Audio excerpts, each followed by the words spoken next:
Hey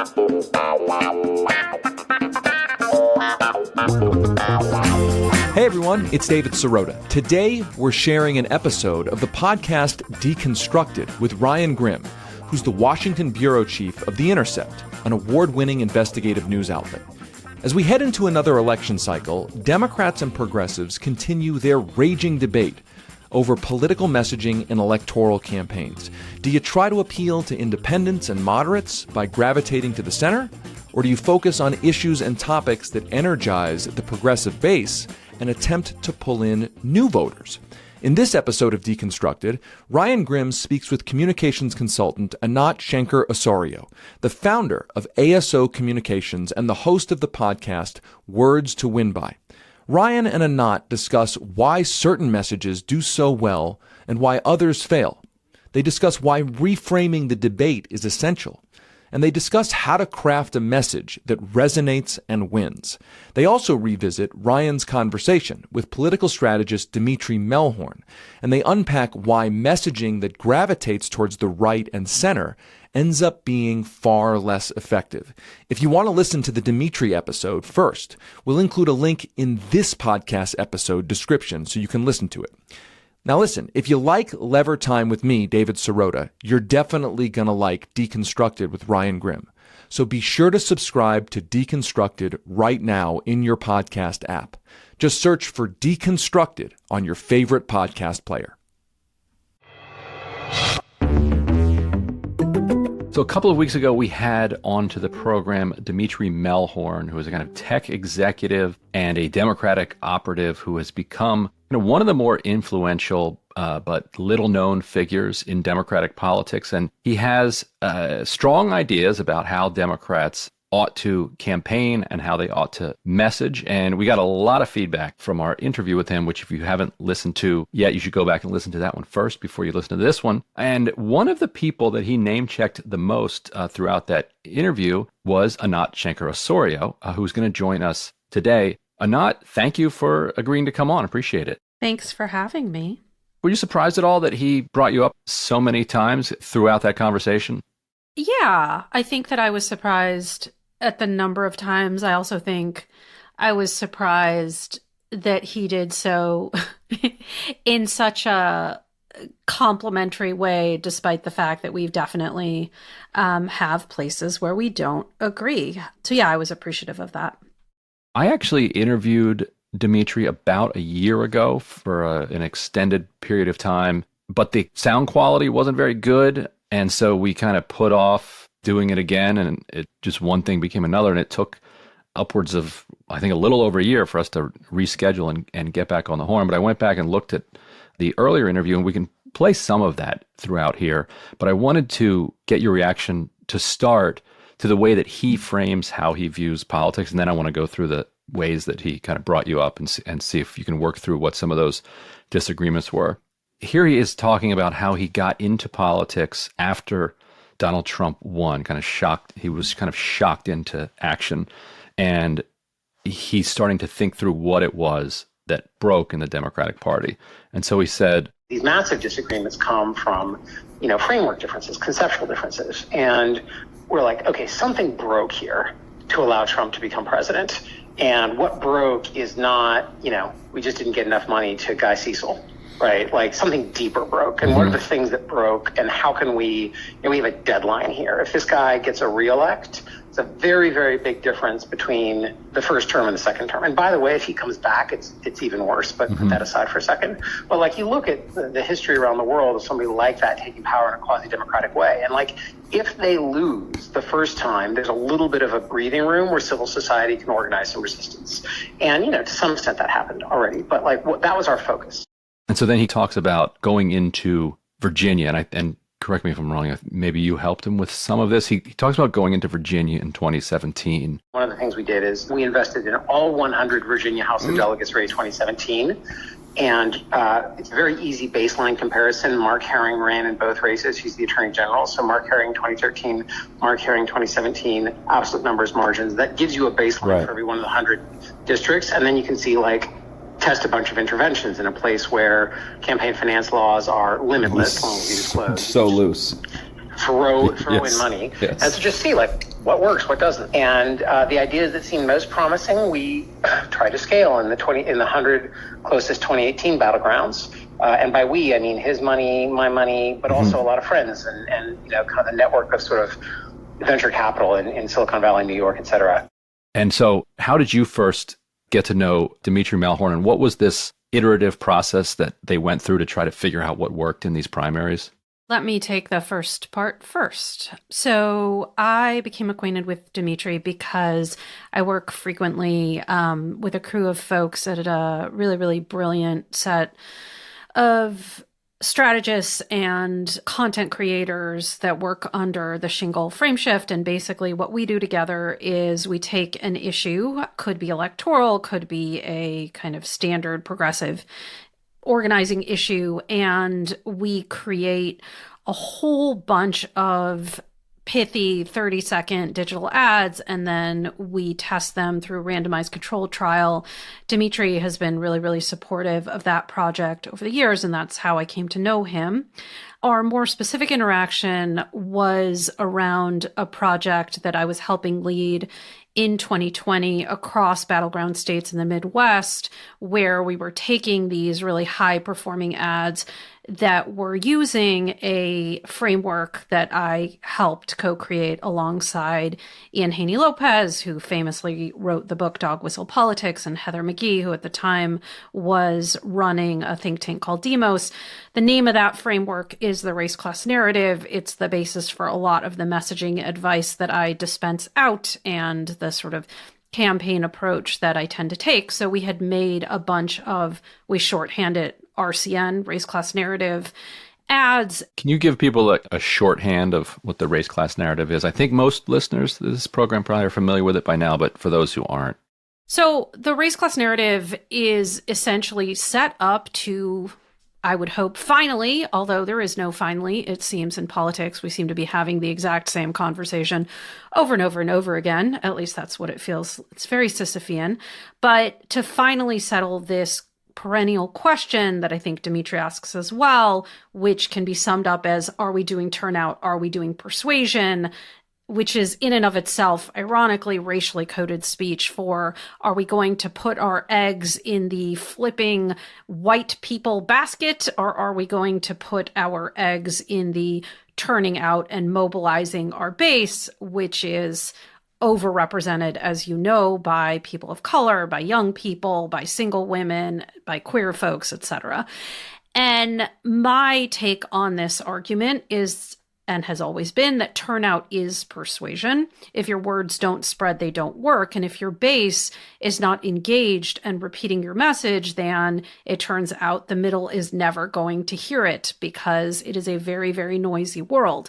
So what the race class narrative does is it refuses to fall either on the side of colorblind economic populism, which is some people's solution. Basically, don't talk about race, don't talk about gender, don't talk about so-called cultural issues.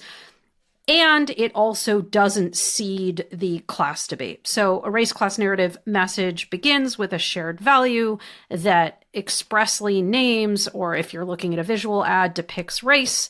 It then calls out the other side and their villainy in a very specific way. It essentially exposes the dog whistle, talks about how they are deliberately dividing us or deliberately shaming and blaming Black people, new immigrants, trans folks, take your pick, whoever they've got at the top of their punch list that day or that hour.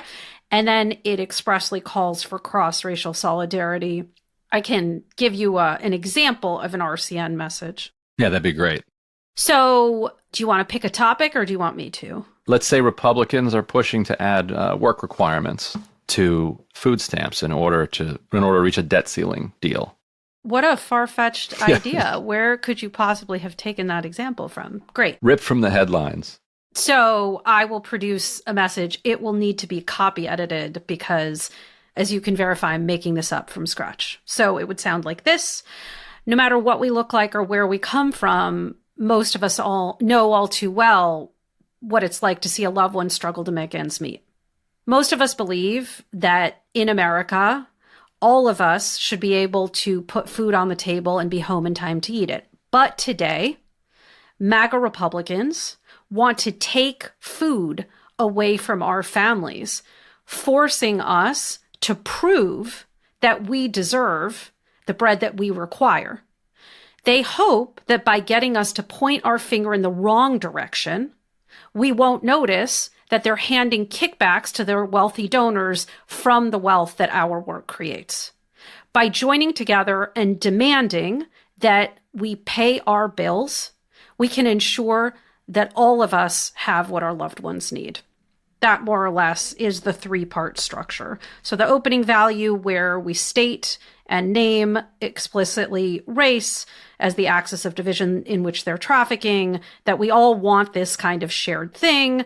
Second sentence, but the villains are doing their villainy, and that villainy isn't just they're screwing us over in terms of money. It's they're hoping that if we will blame people who are struggling to make ends meet, will look the other way while they essentially fleece us all. That's kind of the crux of it. That's what I mean by narrating the dog whistle. And then we seal the deal by making the call to action or demand that we've got.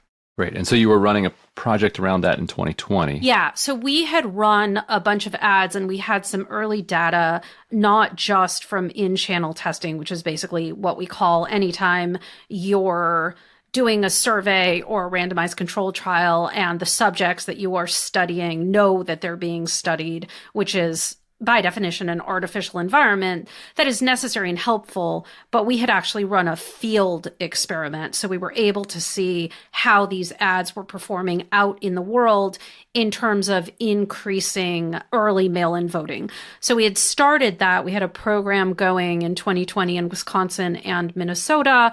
And Dmitri saw that early data from the field experiment, got very excited about it, and very, very generously, and to his credit, I really want to say, very quickly, without a lot of the usual funder hemming and hawing and deliberation, resourced recreating that same program in Pennsylvania. He does seem like the kind of character that, if he believed in something, would just cut a check and be done with it. Yeah, and that is refreshing. I think that the rest of your question around my awareness of this kind of, experimental thing, I don't know the details of it, but it's very much in alignment, I think, with the standard, and I don't say this pejoratively, but the standard Silicon Valley ideate, they have all of these catchphrases like fail fast to learn fast, which does lend itself to this kind of quicker action and this less deliberative kind of, I will have deep thoughts for an entire year or longer about what might work. Oh, by the way, it's already over and nothing could work because the election passed. All right. So the first time that you came up in the conversation with Dmitri was around defund the police. We can play that clip here. On crime, what are they going to say? And what they are going to say is that there is a currently sitting member of the Democratic Party in the United States Congress who openly and expressly advocates for the end of funding to police forces. And there are quite a number of other Democrats who are in power now in administration positions and in Congress who don't agree with that extreme position of there should be no funding of the police, but when asked if they believe in defund the police, will give a complicated answer other than no, we should fund the police. Now, my friend Anat Shenker-Osorio, who's another person that we have funded in the past, will tell you that if we say the words fund the police, that's bad because it's increasing the salience of an issue. And if you run a poll real time and you ask people, hey, nothing else is going on in the world, it's more than a year away from the next election, I'd like you to take a poll, and you drop in the phrase fund the police out of nowhere, that will probably raise the salience of crime in that survey. And you will read the poll and you'll say, saying the words fund the police or attacking the defund the police movement from the center left, attacking the left, those things actually reduce the poll results that you get in this survey a year and a half away from election day. What would be your response? Is he accurately kind of capturing your take that you shouldn't say fund the police? He's definitely capturing that part. I think that there's a lot going on in that clip. So can I kind of take it apart? Absolutely. Yeah. Okay. So first on the saliency point, one of the things that happens in research, and again, this is one of the perils of in-channel testing, and in-field testing is much, much more expensive, and you can't, it requires doing most things after the fact. So you do have to test things in survey and in RCT. I do it as well. So I'm not saying I don't. It's just you have to recognize what the limitations of it are. If you have a survey and you're basically out of a clear blue sky saying to people, hey, what do you think about defunding the police? Or what do you think about funding the police? You're already introducing that idea to them in order to register their approval or disapproval of that idea, where they may or may not necessarily have that top of mind. To wit, I have been part of a consortium called the Research Collaborative, where we have been conducting qualitative research. So not quant, but focus groups, 2 to 4 focus groups a week, every single week since October of 2000. So when you add all those people together, that is a pretty large number of people. And we frequently ask them, and this, is anyone from base voters of various races, ages, configurations, genders, etc., and then also swing voters, same thing, different kinds of configurations over all of these years and groups. When you ask them, what is your beef with Democrats? I can tell you that none of them, and I really do mean none, the first idea that comes into their own head is they want to defund the police.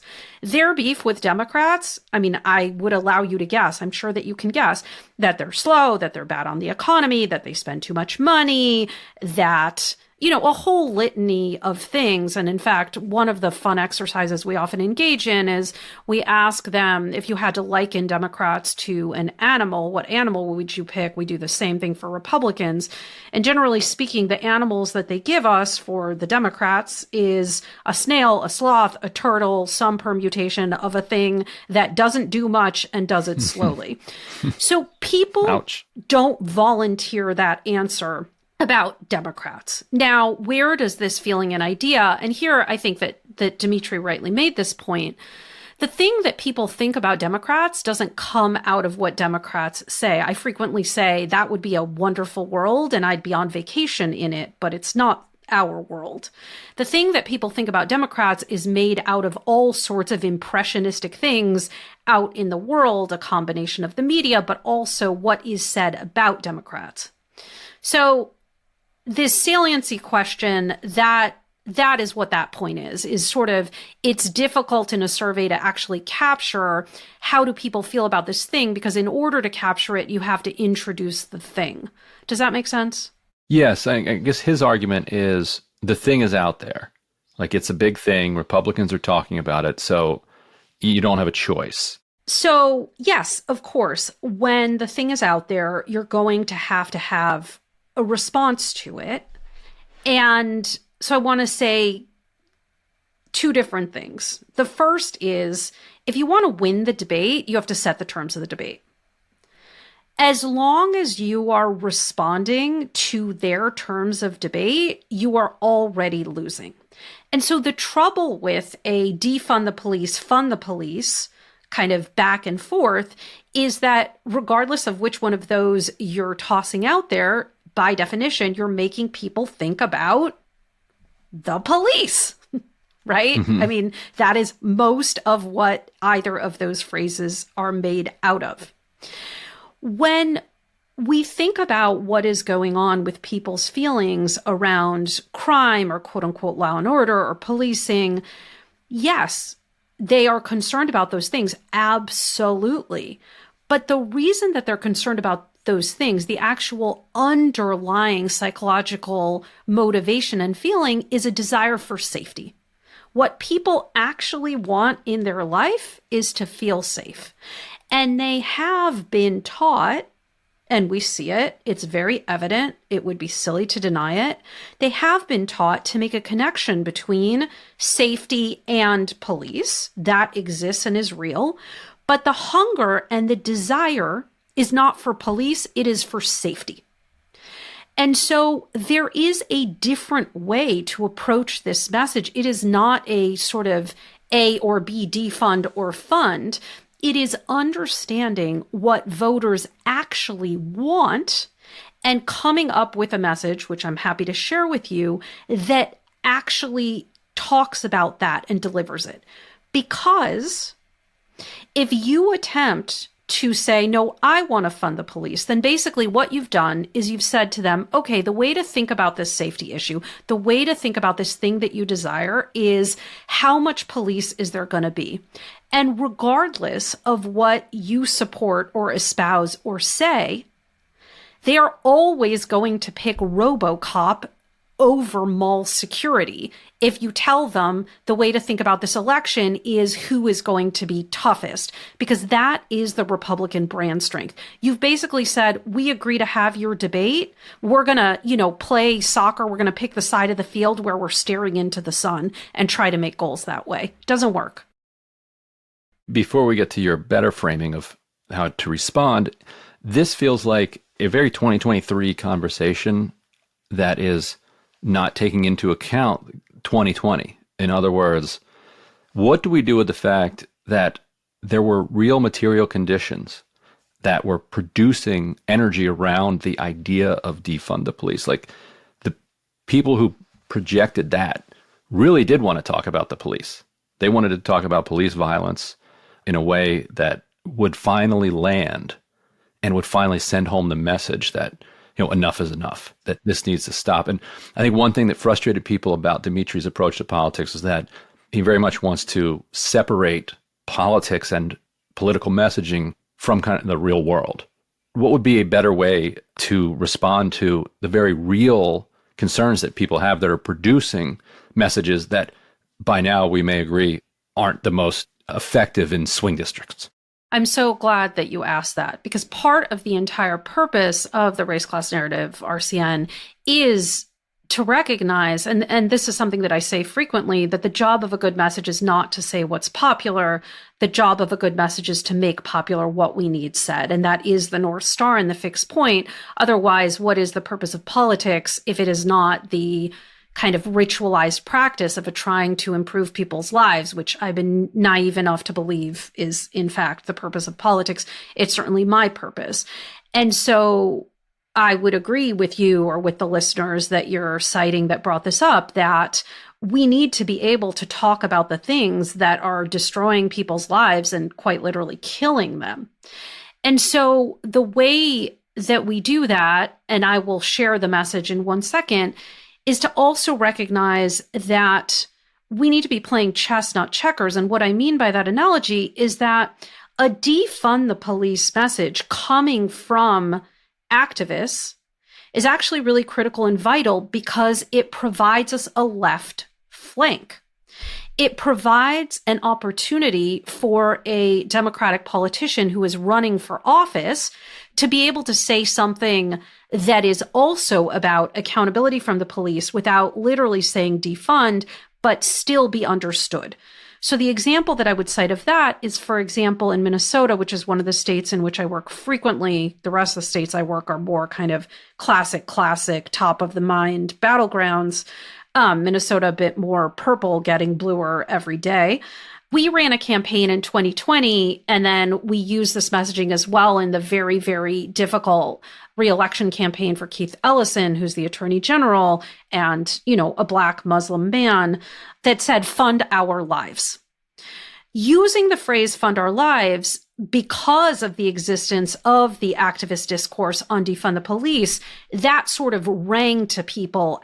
It's kind of a call to defund the police messaging, but instead of saying, instead of making a negative demand, which is what defund the police is, we're making an affirmative demand. We're talking about what it is we want to fund. So my first answer is that there's a difference between designing messages for people who are running for office and kind of the entire messaging terrain. And this is something that the right has understood a very long time ago when Todd Akin famously talked about how it isn't possible for a person to get pregnant from rape because if it's a, quote, legitimate rape, the body has a way of shutting these things down. I don't know if you remember that. Oh, yes. That egregious comment got him in trouble for sure, but it also did what they always do, which is that they keep going to the right, keep going to the right, keep going to the right. So then the other Republicans who, quote, only oppose abortion in all cases, including rape or incest, but at least will admit that rape is a thing that exists in the world, suddenly they look progressive because they just keep shifting things to the right. Whereas we on the left are like, oh no, don't say that. Oh no, don't say that. When a more strategic approach would be, my esteemed dear friends here are understandably incredibly angry and upset around these horrible acts of violence by the people who have sworn an oath to protect and serve us. That's why I've put forward this proposal for police accountability. It lets you kind of bank shot off of that, if that makes sense. Yes. And so later on in his defund the police argument, he said this. In particular, defund the police as a national call and how that worked nationally. It's hard to know how that played down in New York, et cetera. What I would say is that candidates that took an aggressive fund the police position in 2020 tended to win their races, like Vicente Gonzalez, Abby Spanberger, et cetera. Pretty much every one of those frontline members of Congress said, I was getting hit at every town hall with defund the police. I was getting slammed with defund the police all over the place. I was only able to eke out a victory by aggressively articulating a fund the police position. And that's what they say. And it could be wrong. It doesn't show up in, Anat's polls, but that's what they say. Let's say he is accurately articulating what those members of Congress believe. And I do think whether they believe it or not, they do certainly say that a lot. What would you say back to them? First of all, I would say that we just saw in the 22 cycle a whole lot of what I will shorthand as the police love me ads, right? This is a kind of direct to camera sheriff or member of law enforcement who is speaking out on behalf of the candidate and talking about how they support XYZ candidate because XYZ candidate does indeed want to fund the police and does indeed support them. This ad was very popular. We saw many, many, many people do it. We saw Mandela Barnes in Wisconsin do it. We saw, of course, Tim Ryan in Ohio. We would expect that. We saw Mark Kelly in Arizona. We saw Stacey Abrams run it this time. And what we see when we actually look at how those ads test, again, in RCT, is that compared with other ads that were, say, about taking our freedoms, which is the framework that we very much pushed and promoted, i.e., if you want to win the election, you got to decide what the election's going to be about as much as you can, as often as you can. Those police love me ads, that's my shorthand for them, they didn't do particularly well. And the reason for that is because they're not that exciting to the base. It's also not true that they're completely anathema to the base. It's a lie to think that they are. They're anathema to activists, but the base is not quite where I would love them to be and not quite where I think activists frequently think that they are. This is the hindrance of actually conducting public opinion research, right? You're subjected to public opinion. It's not always fun, right. But they're not motivating to the base. And in fact, there is evidence that they are demobilizing. And to swing voters, they just kind of feel, to use the technical terminology, like bullshit. And the reason that they feel like bullshit is because how are you going to undo in one 30-second ad, even if you spend a lot of your TV money on it, the rest of what is being said about you? And, clearly Dmitri's argument is that's why you got to say fund. We don't see it in the data. And the same holds for giant study that was done by Justice Research Group through many, many, many iterations of testing lots of messages in huge samples. What they actually found, and I can actually read it to you if you want, is that the fund the police message did not perform the best, partly because, like I said, it tips off swing voters' bullshit meter. It just doesn't feel credible. And it potentially has a demobilizing effect on the part of the base that is most likely to kind of drop off.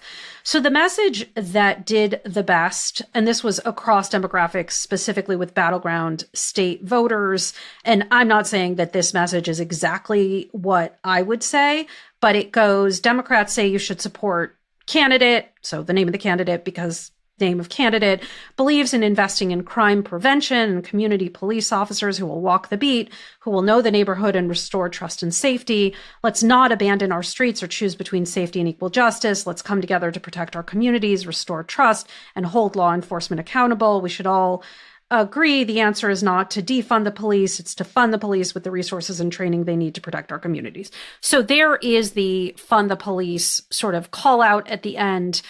In subsequent retesting of that, it was found that that framework of police accountability works even if you don't use that line. A second message that did the best with our low propensity, i.e. the voters that are our greatest flight risk, is the we know what keeps us safe message, which is what I was alluding to before. Sounds like this. Democrats say you should support name of candidate because name of candidate knows what keeps us safe. It's living in communities where we look out for our neighbors, where we have the great schools, necessary services, and affordable healthcare we need to get and stay well, overcome challenges, and care for our family. Candidate believes that no matter our zip code, background, or color, we all deserve to live in a place where we are safe and will deliver proven approaches to safety that the majority of us favor. So basically, a message that works, a landing spot, is this idea of, again, the shared value that we know what keeps us safe, and a call out to what that requires, including having the people who are sworn to serve and protect us act in our interests, work to prevent crimes, and treat us all as equals. That is across, dozens and dozens and dozens of these experiments, what we actually find to work when you factor in both turnout and swing voters. And a lot of these studies, and I don't know the details of, what Dmitri is citing, but there's a tendency to overlook this mobilization question, which is justified by the fact that it's really hard to measure mobilization.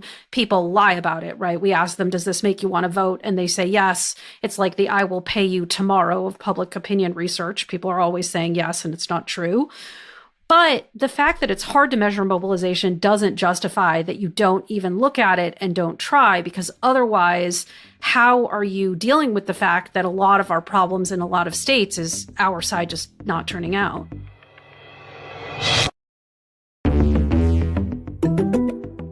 One of the other controversial things that he said during the interview was around Roe v. Wade, and he said it would be a mistake to run on codifying Roe v. Wade.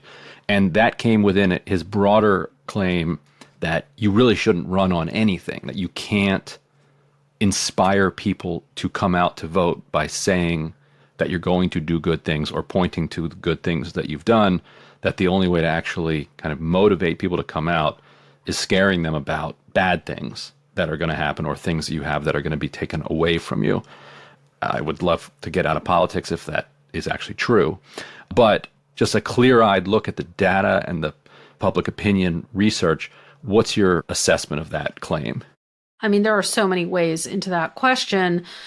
One rejoinder I would offer is that Martin Luther King, didn't get famous for saying, I have a complaint, nor I have a multi-bulleted list of policy proposals, right? He presented a dream in arguably some of the most harrowing, horrifying, terrible conditions.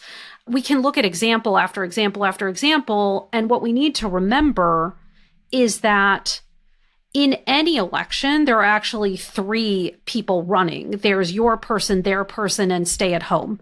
And stay at home literally has the home team advantage because guess what? People are already at home. So our task and our job isn't merely to get people to vote against their person. It's to get them to vote in the first place. And it turns out, I think, if you know anything about US politics, that's a really challenging thing to do. And it's a thing that is being made deliberately more challenging by these MAGA Republicans who are absolutely determined to pick their voters because they know that voters, broadly speaking, are getting less and less and less likely to pick them. Our side staying at home is pretty much the anchor that weighs us down. And we can see that in election after election after election. For example, in 2022, while pundits widely reported that, it wasn't turnout, it actually wasn't turnout, that is just because they do not know how to look under the hood. In point of fact, in the 15 states that we won, turnout equaled 2018, which was historic.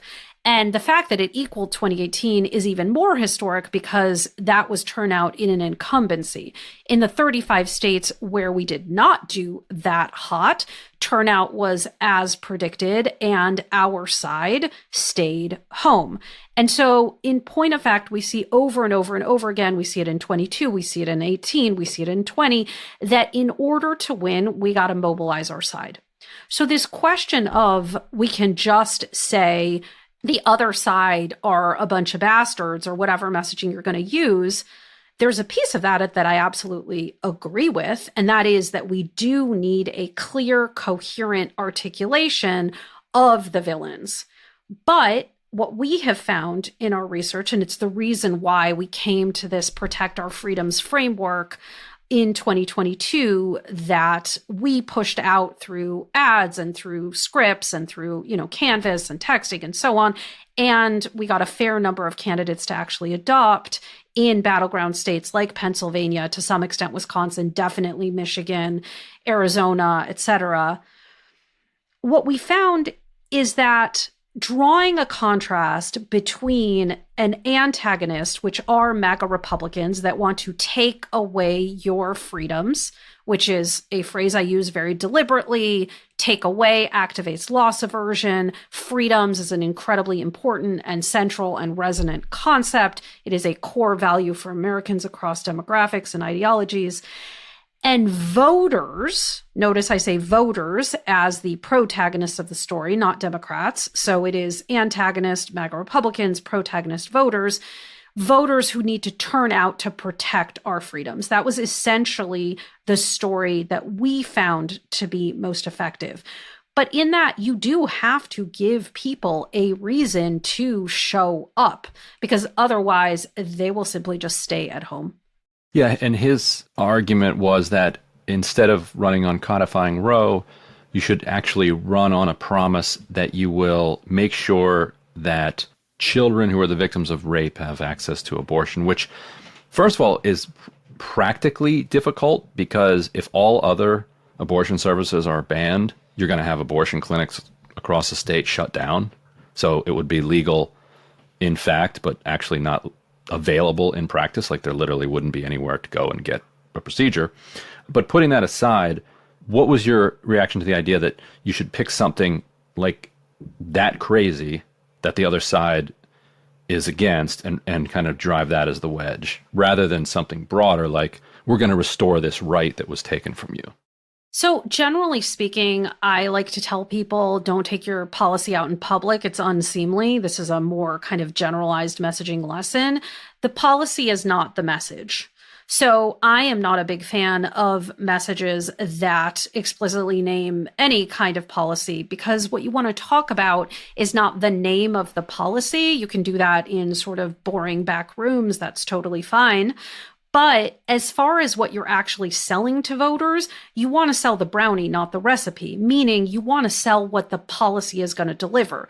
So the way that I would talk about it is Democrats or voters need to turn out to protect our freedoms, our freedom to decide whether and when we have children, freedom for our kids to learn the truth of our past, freedom to earn a good living and be able to retire in dignity. I'm giving you lots of different options. Freedom to be ourselves, love who we love, and create the families that we desire.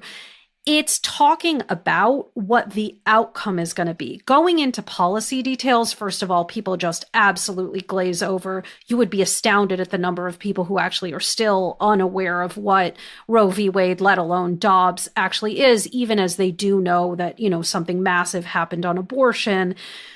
Getting into the details of protecting the ability of a child to be able to have an abortion unleashes what people in the reproductive rights and justice community rightly call the good abortion, bad abortion dynamic, where some abortions are just fine because, it's sort of circumstances beyond your control, or it's kind of these most horrific cases. And aside from the practicality, which you very, very rightly lifted up, and in fact, we live in a country, even pre-Dobbs, where you have the purported right to an abortion, but in many, many places, it's inaccessible. And thanks to the Hyde Amendment, you couldn't pay for it anyway unless you have money from somewhere. Basically, what you're doing is you're falling into this slippery slope of conceding that abortion is actually a pretty terrible thing, but we need it in these super extreme cases in order to avoid this much more terrible thing.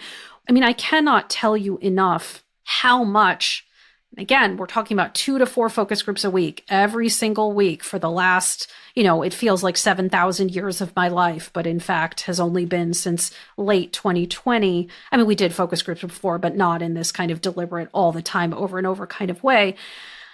I cannot tell you the number of times that in a group of, for example, white swing men in the outskirts of Green Bay, Wisconsin, who have spent 45 minutes trashing Democrats and talking about, how terrible and horrible they are, once we say the word abortion, a switch flips and they say, at the end of the day, I'm not going to have anyone tell me and my wife what's going to happen to our family and the decisions that it really is like a lightning bolt, even for men.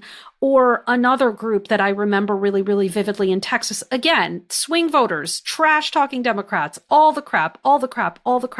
And then suddenly saying, when we just introduced the topic of abortion, saying, money goes up, money goes down. I can learn to live in a budget. What I cannot learn to do is live without my freedoms. Direct quote, over and over again. And so what this abortion thing has done is it has made real, it has catalyzed the recognition that MAGA really is coming for your freedoms. And this is the first one that they've come for, and they're coming for the rest.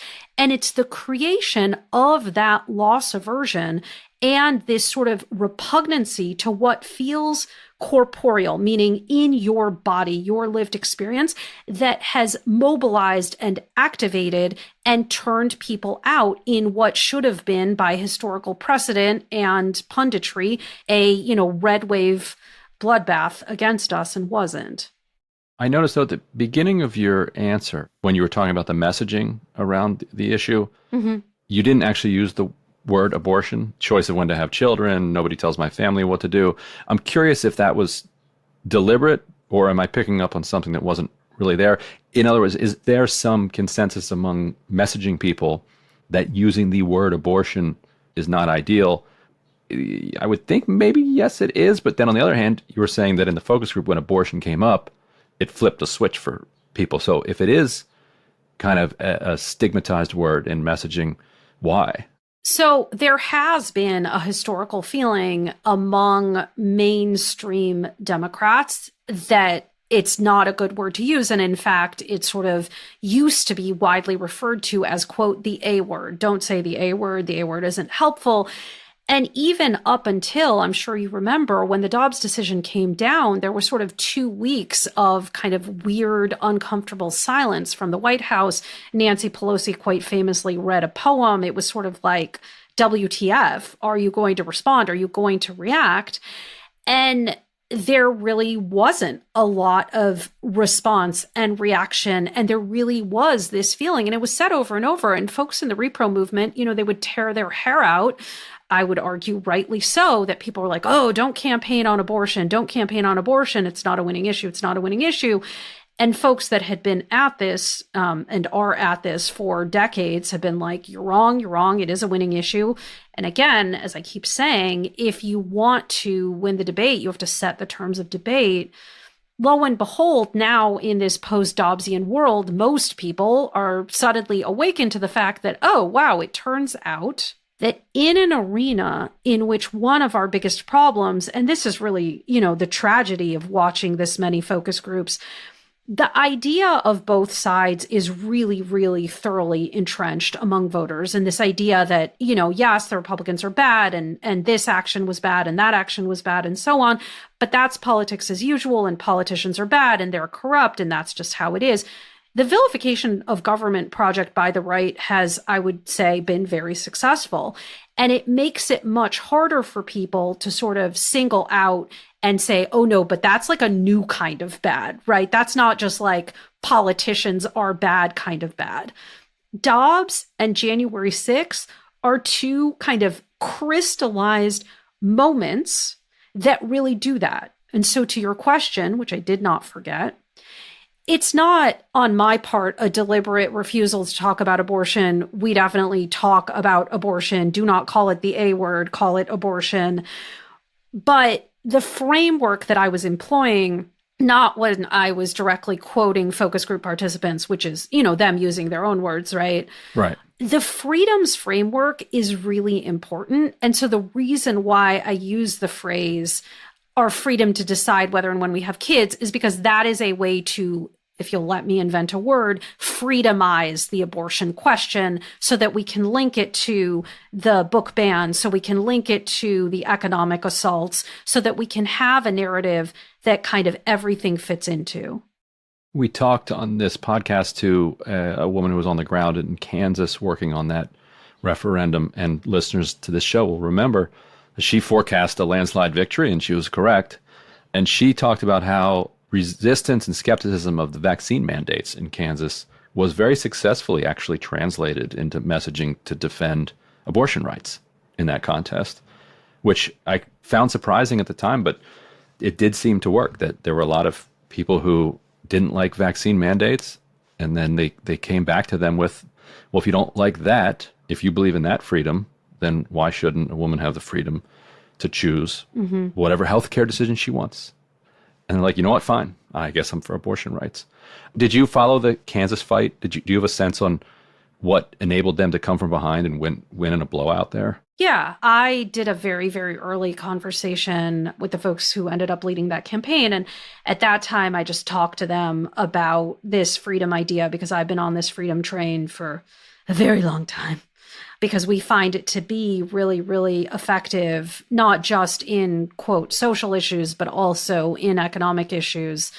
I think that they did an extraordinarily good job of, as we would say in Spanish, no tener pelos en la lengua, not biting their tongue, but rather making it really, really clear that what's on the line, what's at stake, and framing it around this concept of freedom. The anecdote or the information that you shared about connecting back to this kind of visceral idea that people had just had about feeling of kind of intervention or forced coercion around something else that has to do with the body is really interesting. I wasn't aware of that.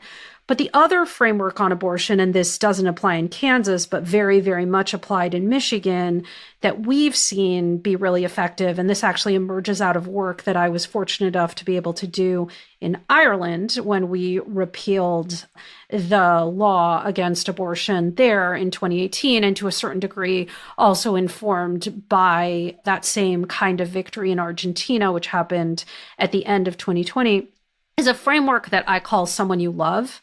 And basically what it says is someone you love may struggle with a pregnancy someday. Someone you love may need an abortion. And what will they do then? It's basically taking the storytelling approach that is so central and vital and has been the work of, Black women-led reproductive justice movements across this country, and taking that single person narrated story of abortion and making it not just about past examples when, the narrator has had this experience or needed this health service, but also getting people to reflect on the idea of the future and what it is going to mean when someone in their orbit, whether it be themselves personally or, a sister, a coworker, a friend, a neighbor, a whomever, which also applies to men, is going to need an abortion. And then what are they going to do? And that someone you love approach is something that Gretchen Whitmer used a lot. Anything else that jumped out at you in the interview with Dmitri that I didn't get to that you wanted to hit? Yeah. What I want to say, and in a way, this is partially a reaffirmation of some of what he said, with which I agree, and in some ways, perhaps a difference that we share between us, is that, first of all, politics isn't solitaire. And so we need to recognize that people don't just hear from us, they hear from the other side. And our message needs to act not just as a motivation, but also as a rebuttal to what the other side is saying. And I think that he would probably agree with that. I just think that the approach of doing that by presenting ourselves as essentially the B- version of our opposition, right? They say they want to secure the borders. We say we want to secure the borders. They say they want to fund the police. We say we want to fund the police. That's not actually a rejoinder. That's not actually a, hey, you don't want Pepsi, you want Coke. It's basically saying, hey, no, Pepsi is good and we are also Pepsi. That's very confusing for people. It's demobilizing for our base, and it doesn't draw that contrast that we actually require with swing voters. And so I just want to really hit that point hard. The other point that I really want to hit hard is it's really challenging to break a signal through the noise. Getting a message out into the world, let alone getting it repeated and so it can actually be heard, is one of the toughest things that we have, even if we land on some kind of perfect message that we have, focus grouped and RCT'd and surveyed, and we are absolutely certain that this 100-word paragraph is the greatest 100 words that have ever been compiled together. If the base won't repeat that, if they won't wear the equivalent of the red MAGA hat, that means that the middle isn't going to hear it, because even if they see your one ad that is perfectly crafted that one time, they are also seeing 8 billion other ads and seeing flyers and hearing other things. And so if you don't attend to what your base actually believes and is willing to repeat, you can't persuade the middle. If your words don't spread, they don't work. That's sort of the underappreciated piece of this. Reid Hoffman doesn't have enough money to get those paid ads in front of enough people for it to matter. You have to get people to do the work for you. And to do the work, they got to be a little bit motivated. Is that a good way of putting it? Yeah. I mean, all of the money in the world does not actually create saturation, and things that people see in a TV ad are far less convincing to them than social proof. Social proof is what I sometimes call the middle school theory of messaging. It's the fact that people believe the thing they think people like them believe. And so, for example, when it was socially sanctioned and even sort of widely okay to think, gay men should not be able to get married, right? This was not that long ago. Or lesbian women should not be able to get married. It's anathema. Or marijuana should be illegal. Yeah, marijuana should be illegal. There's all sorts of social attitudes that have changed really, really rapidly that we've witnessed. And part of that change is this kind of broad idea, let's take marriage equality, of pivoting away from this is a really contentious issue and people feel conflicted about it, to essentially messaging from inevitability and saying love is love. Instead of saying, this is our right and we should have this right, and this is about being equal, and this is about this, the kind of taking your policy out in public, and instead claiming the moral high ground and having a message that a person in line at the grocery store might actually repeat to someone else. Unless you're there, you're not getting saturation. If you're not getting repetition, saturation, you are not getting social proof, and you cannot move the needle. Well, Anat, thank you so much for joining us. Really appreciate it. Thank you. That was Anat Shenker-Osorio, and that's our show. Anat is the host of the Words to Win By podcast and a principal of ASO Communications, where she examines why certain messages falter where others deliver. Deconstructed is a production of The Intercept. Our producer is Jose Olivares. Our supervising producer is Laura Flynn. The show is mixed by William Stanton. This episode was transcribed by Leonardo Fireman. Our theme music was composed by Bart Warshaw. Roger Hodge is The Intercept's editor-in-chief, and I'm Ryan Grimm, DC Bureau Chief of The Intercept. If you'd like to support our work, go to theintercept.com/give. If you haven't already, please subscribe to the show so you can hear it every week, and please go and leave us a rating or review. It helps people find the show. If you want to give us additional feedback, email us at podcasts@theintercept.com or at ryan.grimm@theintercept.com. Thanks so much, and I'll see you soon.